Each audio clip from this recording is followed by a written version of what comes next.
To the Agency Podcast, marketing strategies for professionals and business owners. Learn from two industry experts who work on the front lines of digital advertising and find out how their agency generates millions of dollars in revenue for their clients. From industry news and trends to practical advice, discover the tools to grow your business online. Here are your hosts, Ryan Leach and James Crittenden, owners of Fresh Move Media.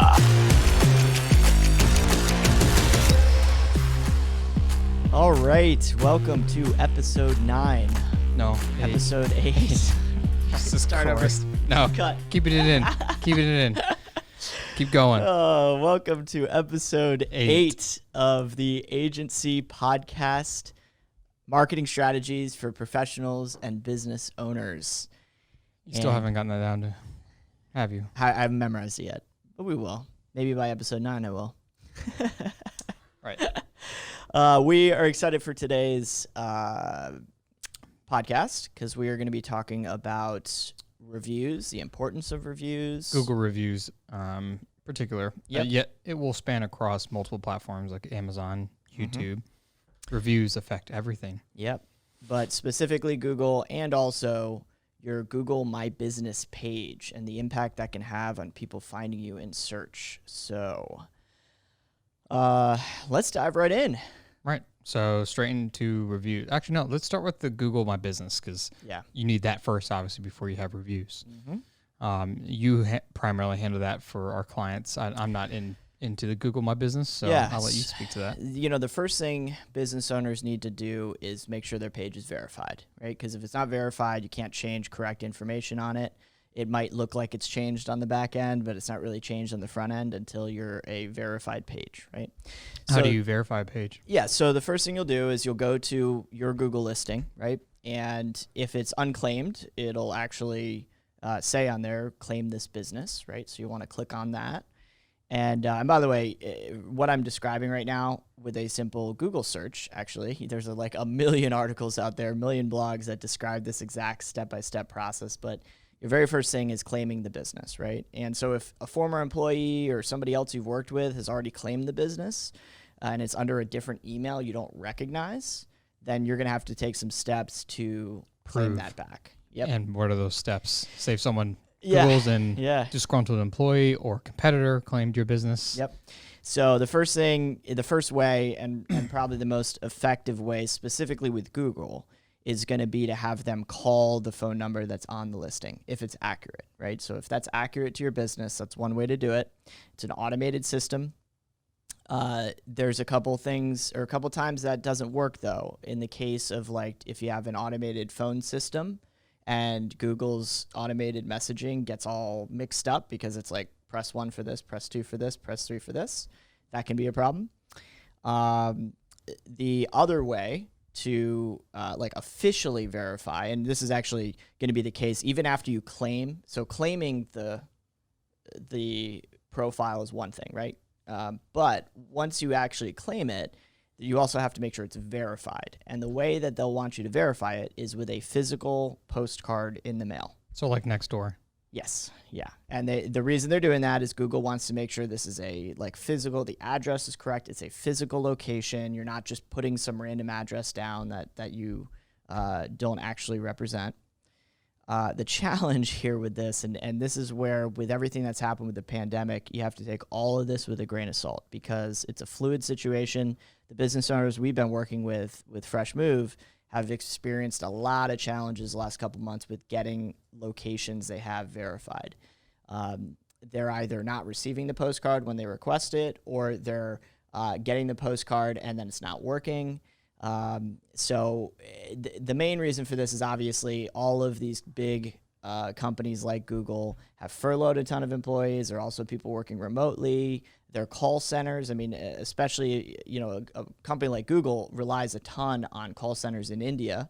And so when India shut down, there was like a massive set of confusion for this kind of business that relies on that. And so what ends up happening is there's kind of a temporary down period. We don't know how long that's going to last. We don't know what's going to happen with it. And it might be tomorrow people can verify their business, or it might be that there's another month or two we have to wait. So we'll it's just find out. on hold. But Yeah. Let's say there was no pandemic, in a normal circumstance. Yes. That's the process you would have to do. Yep. Okay. And you can upload better photos, because I've seen a lot of times where it's either people have posted about your business and Google propagates that data to your listing because you haven't claimed it.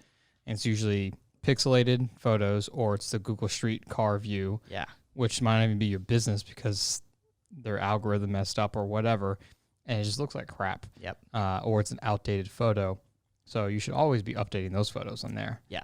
Definitely. As well. And you can put especially if you ton have of photos. a brick and mortar location, it is critical if people are going to find you that you have pictures of all different spots around your location, right? So we always recommend, hey, have some big wide angle shots of as people are driving up the main road, what are they going to see, right? Visually.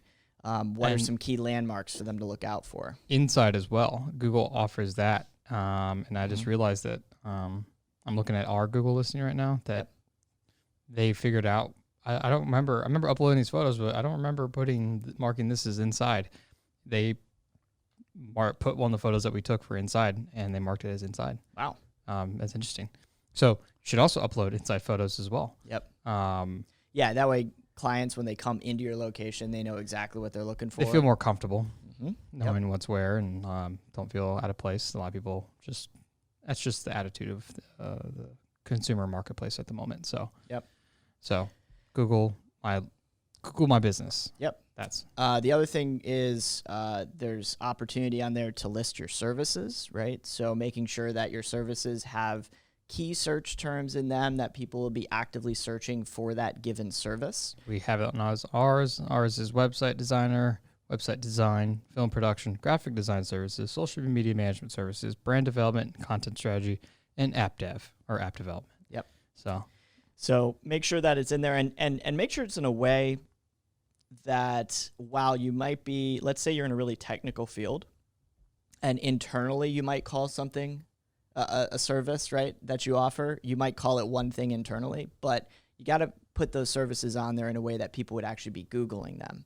And so we work with a number of clients. One of them's in the Medicare space. And so it's very important that his services are listed in a way that people would actually be searching for them, like prescription drug plan, Medicare Part D, right? People who are actively Googling are gonna say, hey, I want that defined, right? So Google likes to source that, hey, this is the definition of certain terms. And so anytime you can include those terms in there because people are like, what the heck is this? And what do I do about it? That's what you want to include in your listing, certainly. You could also put your about and then updates so you can post your blog content on there as well. Yep. So they even now have the new COVID-19 precautions that you might be taking. There's a lot of new features within Google My Business that allow you to change hours, to change, to list out, hey, here's what we're doing and here's what is expected when you come to our place of business. And also, when you Google our business, it also pulls reviews, not only the Google reviews, but also says reviews from the web, and it's propagating our Facebook reviews in the same box as well. So I'm assuming it does the same with Yelp. What are the other big review companies? Well, so if you have any industry related Angie's ones, List or whatever. Or Home Advisor. Home Advisor, that's what I was looking for. Exactly. Yeah. So depending on the business. So now let's talk about the main thing that drives consumer consumption into what way and what route they want to go. And that is reviews at the end of the day. Yep. So someone sold off an ad, they're sold, but they're just not quite there yet. Either because they're not 100% confident it's something new, or they've never worked with the business, right? Or they've had bad luck in the past with a similar product or similar company. I can't talk today. Similar company. Yeah. What's going to set you apart? And that is the reviews, not the reviews you just copy and paste and put on your website. And it said, Sally said, we're a great company to work with. Different from testimonial, yes. Right? This is a unsolicited review from the company. Oh, if you're going to do testimonial, you need to do video testimonial because that shows more proof than, say, text, because anyone could have written that. Yeah. So, but a Google review Obviously, you can only do so many submissions yourself with everyone in the company, but having customer sent in Google reviews, I'll let you speak to that. Yeah, actually, I have some stats here I want to reference. These were kind of mind-blowing when I first read them, but if you really think about it, it makes a ton of sense. I mean, companies like Amazon and Google have been training us for the better part of like 10 to 15 years that reviews online matter. And they've done everything they can within their platforms to make the process for reviews as clean as possible, meaning making sure they're verified, making sure that they're quality reviews. And not every platform's done that well. I mean, so like Yelp has done a terrible job with it. It's like if you don't pay them, you don't get reviews to show up. It's it's like the mafia, right? But that's not the case with Facebook, with Google, or with Amazon. They've done a really good job of saying we want to keep the integrity of the reviews so that way people will trust the reviews on our platform. And it shows in the numbers. So check this out. 91% of consumers now read online reviews about local businesses. 84% trust online reviews as much as a personal recommendation. If not more sometimes. Think about that. That's crazy. 84% trust it more than a personal recommendation. So a friend or a work colleague says, hey, you should check this out. And we might say in the time period, oh yeah, because you recommended, I'll check it out. But we as consumers overall are probably still looking at reviews, even after talking to that person, because we're not 100% there yet. And it's funny how the word of somebody we know is now been trumped in some cases by the trust we put in these reviews. Right, and as people have been scanned before, I would say reviews of any industry that makes more sense to have them is people in the trades when it comes to B2C, so your HVAC company. Yeah, or contractors. Plumber, definitely contractors. Yep. Because so many people have been screwed over, or they paid for work and then like plumbing repair, and then a week later the pipe bursts and it causes tens of thousands of dollars more damage. Yep. Or someone said they were a certified electrician and then they came over and they weren't, and then someone shocked themselves. And it's so having the reviews and having that proof from the customer base in, if not years of proof, as far as going back as much as you can. Yep. Is going to bring you more customers than just hoping people come and find you and people give you word of mouth. Because a lot of people, they build their business on word of mouth, and I love word of mouth advertising because obviously it's the cheapest, but you can't control word of mouth. Yeah. It has to inconsistent sometimes. It's very inconsistent. And if you build your business that's so reliant on word of mouth, you're putting yourself in a bad place when the economy collapses or shifts like it did 2 months ago, and those are the businesses that suffered. Yep. Obviously, word of mouth or referrals and stuff like that, it's great, but again, it's inconsistent. Yep. So having these reviews is only going to help you more, as opposed to just putting all your eggs in that one basket, if that makes sense. So, then one more stat I have here, and I think this is a really great one. 73% of consumers think that reviews older than 3 months are no longer relevant. I definitely believe that, because I do that with any product I buy on Amazon. Yeah. I look for the most recent. I don't look for the top. I usually look for the most negative and then the most recent, because I want to see what's the worst thing this company or product has ever done. Like, is it worth? And then I want to see the most recent. If I see the most recent as mostly positive, this is just how I interpret buying a product off Amazon or anything. If the most recent reviews are all positive and they did have stuff in the past, I actually have more trust. I remember a stat that you're 67% more likely to sell to a consumer when you have bad reviews, showing that you respond and you improve on those reviews. Yeah. Because if you have all 5-star reviews, speak Ryan, you're seen more as bullshit, fake or whatever, because you can pay for reviews, which is also against Google's policy and Amazon's policy, almost every review site's policy. Yep. And if they find out, they will remove you and also hurt your search engine rankings. So don't pay for reviews. Don't incentivize for reviews, in my opinion, because it's still not authentic, and Agreed. you can tell. Yep.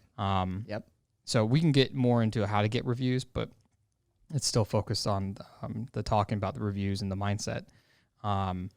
Yeah, and a couple of thoughts on that. The relevancy is important, how recent it is, and for what you're describing there, it makes a ton of sense, right? Because as smart consumers, people are now looking at it and saying, well, they had a negative experience with one cashier or one server like a year ago. There's no guarantee that person's even working there anymore, right? So people look at it and say, I'll take the review of something that happened last week with a lot more seriousness than something that happened 18 months ago, right?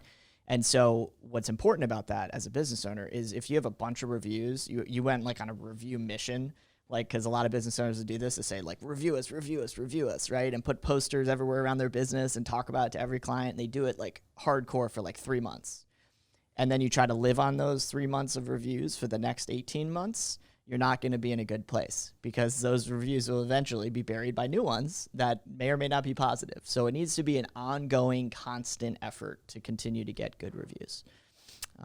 Also, if you're one of the businesses that's kind of crossing your fingers where you have like 5 reviews and they happen to all be 5 stars because it's like you, your employees, your mom, your family, right? Your employees on the team, right? And one negative one comes along and leaves you a 1 star. That 5-star rating is just plummets, right? So if you're a small business and you don't have at least 30 to 50 reviews on any of these platforms, then basically you're leaving yourself open to your review score dropping dramatically when you get one negative that comes along, right? So a couple thoughts to consider. I think the other philosophy. So what you're saying is that marketing is an ongoing effort. Yeah, and you should hire someone to do it. It's a constant battle. Yep, constant battle. The other thought is this, and this is where I think a lot of business owners, if they haven't already changed their mindset, they need to. Gone are the days of being able to stick your head in the sand and be like, we're just going to ignore what's online and we're just going to do everything we can for the clients that we talk to. And then just say to yourself, we're just not going to play that game. We're not going to worry about it. And if you're a business owner that has that philosophy, I'm telling you right now that your clients don't care that you think that way. They're still going to read reviews online. And if you're not responding to those, so if it's a negative review and there's no response from the business owner, what kind of message are you sending to potential clients that read this? Because most people are smart, right? They're going to look at it and they're going to see a 1-star review like you're doing, right? And sometimes we read 1-star reviews as intelligent consumers and be like, yeah, that person seems like they're a little wacky, right? They seem like they're insane. They don't know what they're talking about. They left 3 paragraphs in all caps. The whole, okay, Karen. Yeah, exactly, right? It's like 3 paragraphs, all caps, and it's just like garbage, right? And you're like, this person's probably highly emotional or has some issues and like left this terrible review. Right. Like I've been in the stores where I've seen people go off on the employee. Yeah. And you listen to the entire conversation and like, and at the end, the customer is wrong. They're just being a fucking asshole. Yeah. You have more sympathy for that business, and I'm more likely to buy more stuff because I feel bad for your business because you deal with an asshole. Yep. So, but see, if the business owner doesn't respond to that person in a professional, positive way, and I'm not saying they get in the trenches or down in the mud with them and start saying, there are people that I've seen who do that, and you don't want to do that. You have to swallow your pride as a business owner, as much as it might hurt, because you're seeing somebody that's like destroying your child, which is your business, right? And the emotional reaction from that can be really strong. You have to hold back and you have to take the high road and you have to be respectful. And you know what's so funny about these situations? Saying something as simple as, I'm sorry to hear that you had a negative experience working with our business. We want to do everything we can to remedy the situation. Please send us an email at concerns@whatever website or questions@whatever website, and we will do everything we can to fix the problem. I have a great story on that. Mm-hmm. This happened a week ago. Yep. So, there's a backpack brand or luggage brand called Tumi, Tumi. Do you know of them? Mm-mm. If you travel a lot and if you look at almost every person in first class they always have a Tumi briefcase or a Tumi backpack or Tumi luggage. Yep. It's like the high-end luggage backpack brand for business owners. And I don't know if you remember that backpack I had, that black one, that leather one, that Tumi one. I got it in like 2014, 2015. Okay. Yep. I made myself a sales goal. The backpack, by the way, is $500. It's a nice backpack. It's not surprising to me that you own a $500 backpack. So again, I made a sales goal for myself. Got you. All right, you don't have to justify your purchase. It's fine. Anyways, it's a nice backpack. They have a store right next to the Apple Store. Yep. Conveniently placed. Fast forward 2 years later or 3 years later, or this year, my dog, Thor, the 120-pound German Shepherd, I happened to leave my backpack on the floor, and he had chewed on it and tore up one of the straps at the bottom. So like it was barely hanging on. So I couldn't like hold it. It would totally rip. Yep. So Tumi does repairs. I took it to Tumi to get repaired. I had to pay shipping, all this stuff. This is in like January of this year, or February, before all COVID stuff starts. Pay for shipping, send it to them. They say, sorry, we can't fix it. Here's a coupon for half off. It just, the way they respond at first kind of felt insulting and almost like they just wanted to sell and didn't want to fix it when it was an easy repair. And I was going to take it to a seamstress because I took a picture of it and sent it to her. She's like, oh, we could totally fix it. Yep. But the brand said they couldn't. Yeah. It seemed like they didn't want to. Yep. So they sent it back to the store and then the lockdown happens. Yeah. So now I don't have this backpack for March. And then I sent them emails back and forth. They didn't respond or was just very lack of response. And then I posted on their Facebook page a week ago on how aggravated I was. Yeah. And then someone responded, and then they sent us a message on Facebook, and I pretty much told them the whole scenario. And like, I can't get my backpack because the store's closed, and I need a backpack. Yeah. I was going to take it to get someone fixed. So they said, sorry, here's we don't have your backpack in stock anymore. That one's out of not out of order, but discontinued. Yep. Here's the most similar backpacks, and they're sending me a backpack free of charge. Nice. Same price, $500. And they got a shout out on our podcast. Yes, they did. There you go. But it helped because that's the standpoint. Because if you were to come to that person's Facebook page, that business page, and saw my post, and then you didn't see response, from the negative light, you probably would never have bought a $500 backpack from them.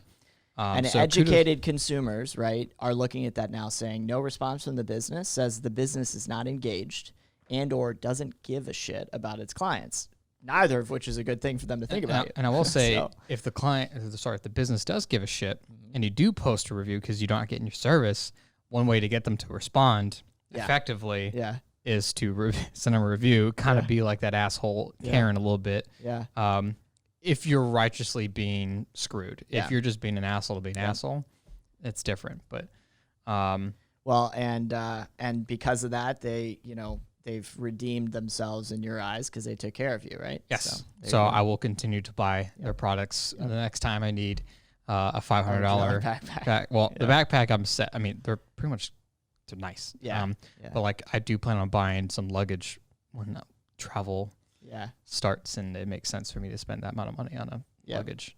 So, but that's the prime example. So there has to be a response from the business owner. There has to be a measured, calm, cool, collected response. And you know what's so funny about this? We do this for our clients all the time, where we leave an email for them for that particular person to reach out and say, hey, you have problems, reach out to us.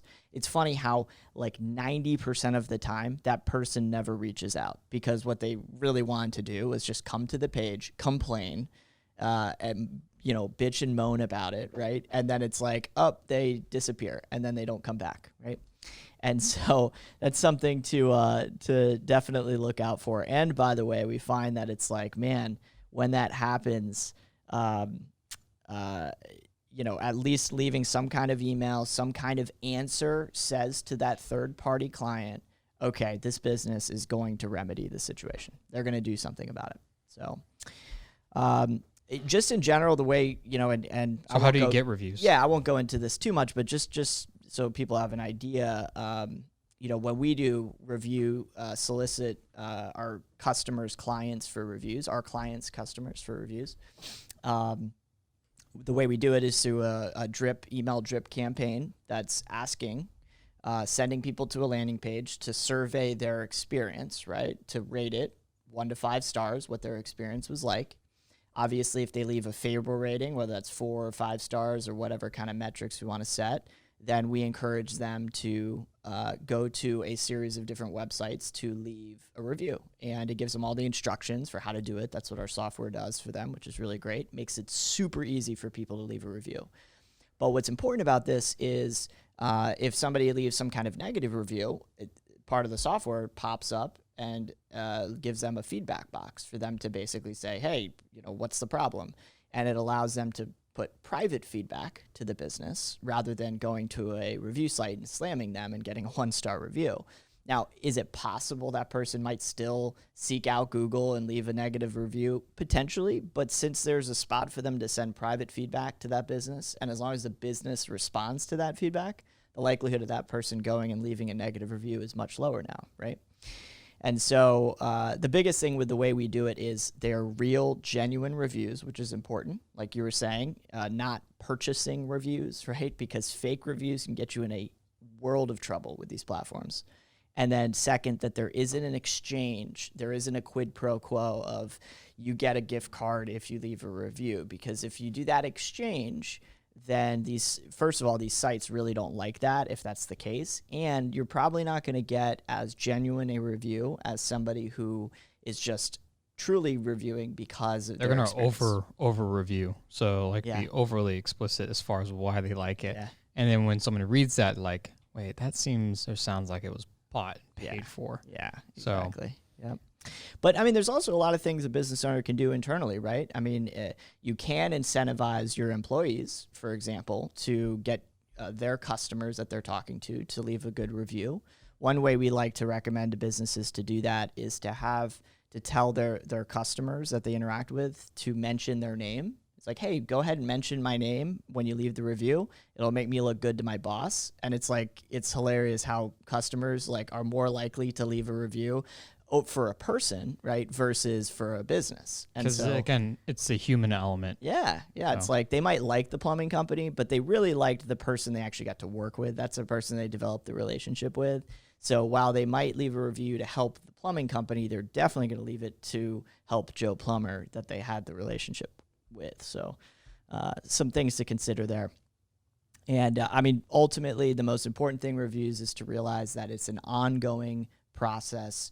And you got to make sure you're always advocating for your business by asking people for reviews and or paying a service like ours to help enhance your reviews or respond to your reviews. All those things are important. Good stuff. I mean, there's only so much you can talk about reviews. And yeah. So, but it's important, right? So I'm glad we did. Don't pay for it. Yes. Yep. All right. So I got some quick stuff on news that's tech related. What do we got? So Tesla is going to be offering a subscription model for the full self-driving. Interesting. So in addition to buying the car? So you buy the car. So if you want the self-driving, you can either pay $7,000 up front. It was $5,000. Yeah. But you can pay, I guess it's $7,000 now, or you can pay a monthly fee to self-drive. It doesn't say yet. Yeah.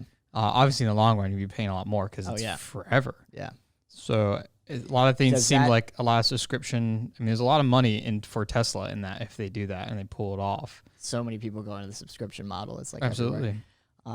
So does that transfer to a different car, or do you have to do it new every single car? Who knows? Because Tesla did get in some heat. I don't know if you remember seeing that. I'm not sure. There was a guy who bought a Tesla from a dealership or an auto auction or something like that.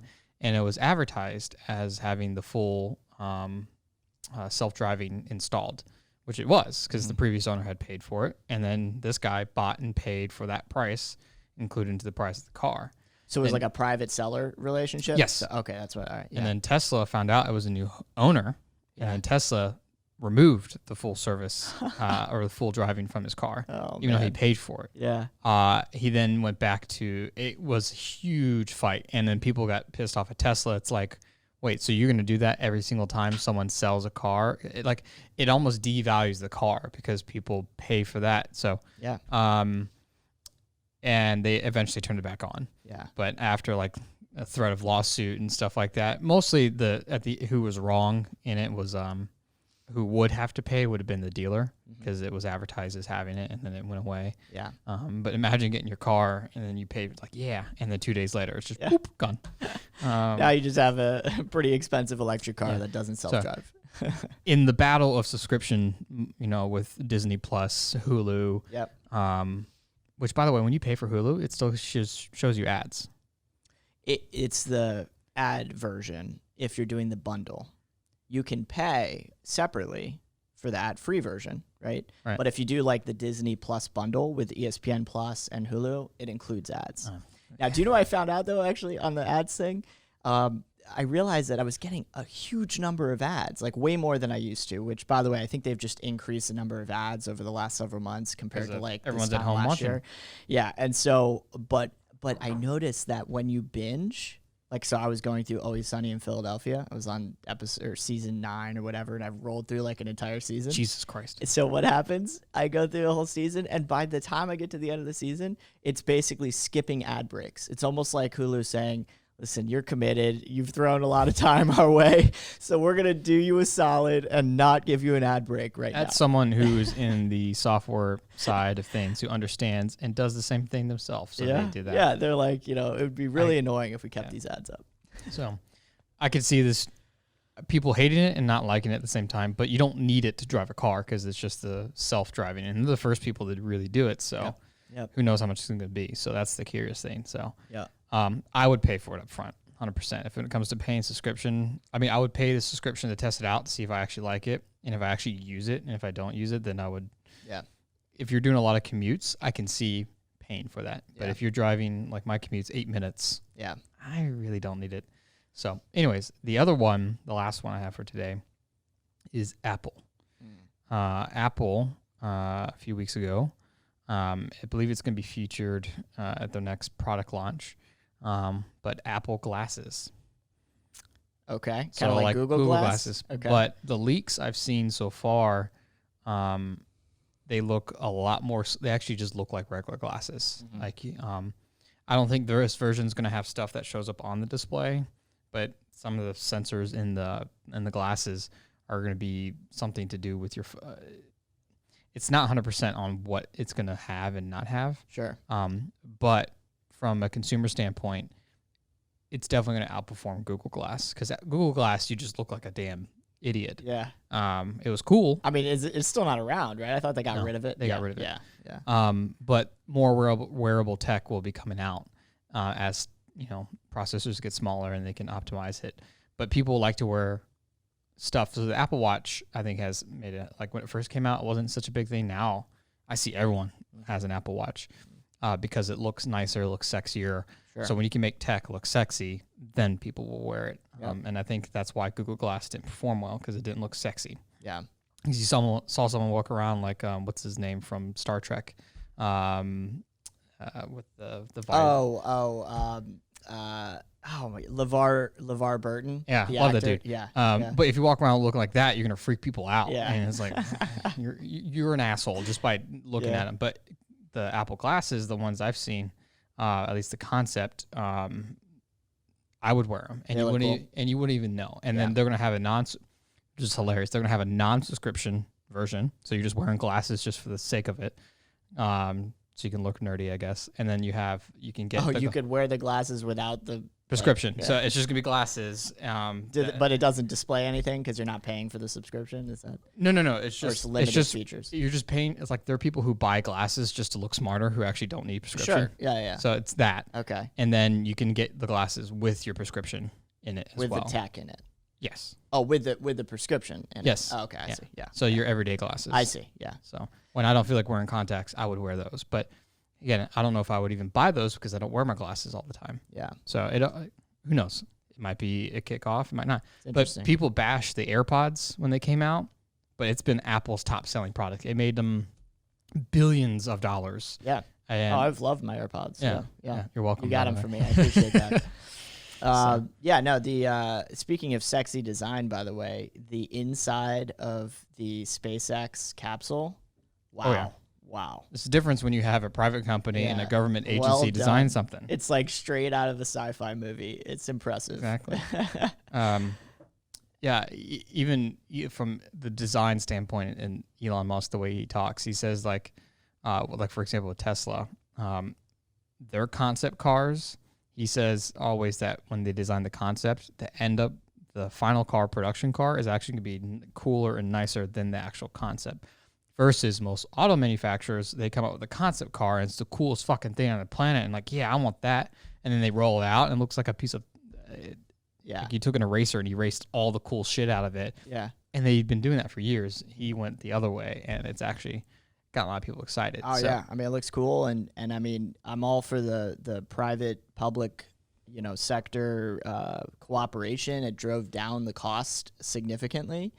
And but I think it's important there's still a solid public presence in it, so it's not fully private, because then there's more regulation, there's things around it. So a lot of people don't realize that SpaceX is considered a weapons manufacturer with the United States government.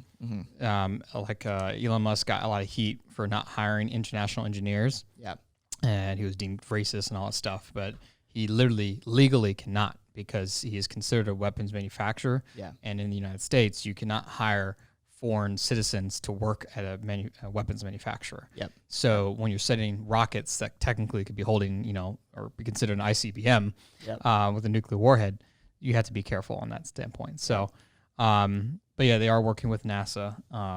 And I think they did a hell of a good job. The only thing I question, though, is that landing of the rocket, how it just conveniently timed out. I would like to see another angle of that. I have to believe they have the entire thing recorded. Yeah, like other cameras and stuff. But I was watching, I was like, yeah, let's see this thing land. Because I watched the launch, and then I waited to see the landing because I wanted to see if they were able to succeed at every point, because that's just like... Well, and I would have been curious to see like what it looked like as it was landing too. So I'm sure they have some kind of other angle they'll release. Just conveniently timed out. So, so it's a really incredible move, and it's exciting. And people who talk about the dollars we spend on space travel, the reality is the amount of tech and breakthroughs that come from these kind of things are huge. It's a foundation for almost all of these things that we love and live with on a daily basis. So it's really positive to see us back in the game, rolling with it again. So ready to talk about some memes? Meme review time. Let's do it. All right. So let's have you bring it up. Okay. Because my Apple device decided not to work, and you share it on the screen. See. We could do mine first.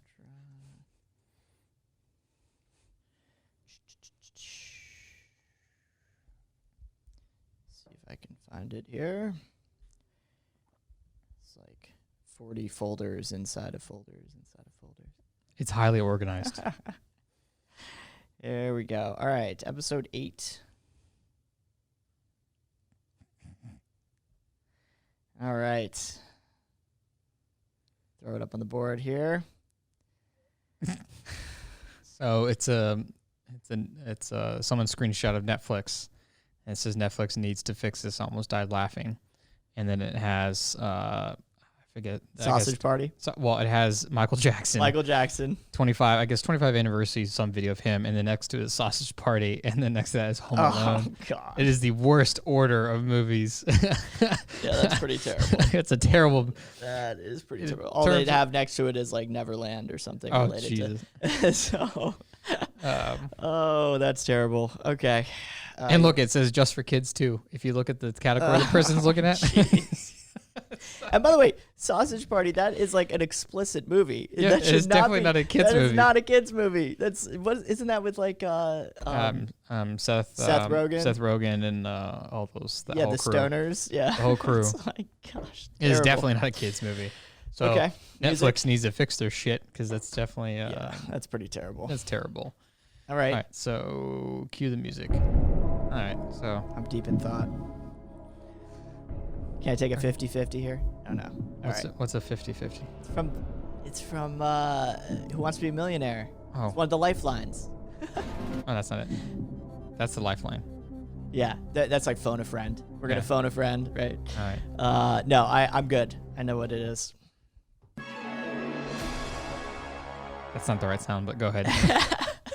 I will say 7.4. Okay, 7.4. Yep.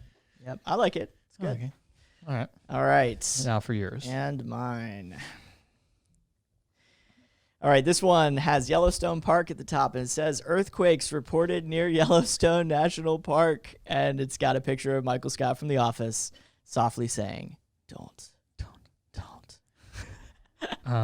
Fitting for 2020, and by the way, for people who don't know, Yellowstone is over top of a super volcano, and eventually is due to erupt. Actually, it's overdue to erupt by a few hundred years, and it will destroy all of North America. Well, you won't be here to complain about it, so whatever. I'm just saying that would put the cherry on 2020. It would, but I won't be able to complain about it on Facebook. No, this is hilarious.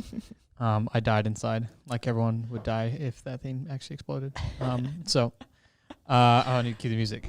And by the way, I think this is when Michael Scott is talking to Toby, who's HR, and I'm pretty confident that 2020 is like Toby defines 2020. Right? That's what if 2020 were a person, it would be Toby. What was the movie? 2012, where Yellowstone exploded. Oh, that's right. Yeah. Yep. So, all right. I give this in the current climate of things, a 7.5. All right. Okay. Kind of wish 0.1 edge. I kind of wish the bottom part was like a video. Yeah. A GIF. Yeah. A GIF. Don't. Or the no gift.